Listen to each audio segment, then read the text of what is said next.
Touadéra otage de Moscou, la révélation explosive de son conseiller russe, Bangui, le 25 avril 2026, CNC. Le 24 février 2026, Farid Taherrouka Shabazz a livré une déclaration qui change la lecture de tout ce qui se passe en Centrafrique. Touadéra ne gouverne plus, il signe. Pour comprendre ce que Farid Taherrouka Shabazz explique, il faut d'abord saisir ce qu'est une kricha. Dans la stratégie russe, une kricha est un protectorat informel, un territoire que Moscou contrôle sans l'annexer officiellement. À la tête de chaque kricha, il y a un curator, c'est-à-dire un représentant direct du pouvoir russe, une sorte de procurateur moderne.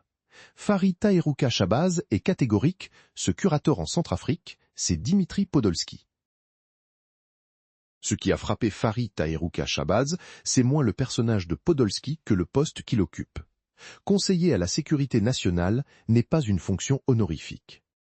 Farid Taherrouka Shabazz rappelle que ce rôle a été occupé dans l'histoire par des figures comme Henry Kissinger, Zbigniew Brzezinski ou Condoleezza Rice, des architectes de la politique mondiale. Confier ce poste à un sous-officier mercenaire russe, ce n'est pas une maladresse politique, c'est une capitulation.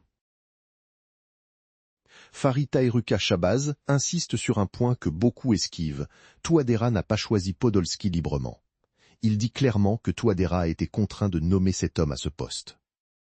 Non pas parce que le président centrafricain manque totalement de discernement, mais parce que la kricha ne demande pas, elle impose. Podolski n'est pas là en son nom propre, il représente Moscou, et tout le monde à Bangui le sait sans pouvoir le dire. Ce que Farid Taherrouka Shabazz décortique ensuite, c'est l'étendue réelle du pouvoir que ce poste confère à Podolski. Par cette seule fonction, il tient dans ses mains le dossier militaire, le dossier sécuritaire, le dossier économique, le dossier diplomatique et le dossier géopolitique du pays tout entier. Le gouvernement centrafricain, dans ce schéma, ne remplit plus qu'un rôle de couverture juridique, une façade qui permet à la kricha d'agir avec une apparence de légitimité étatique. Farid Taherrouka Shabazz va plus loin encore lorsqu'il aborde la guerre contre les Azandais Ani Kapijbe.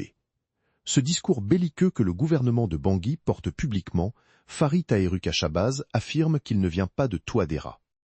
Il vient de Podolski, il vient de Moscou.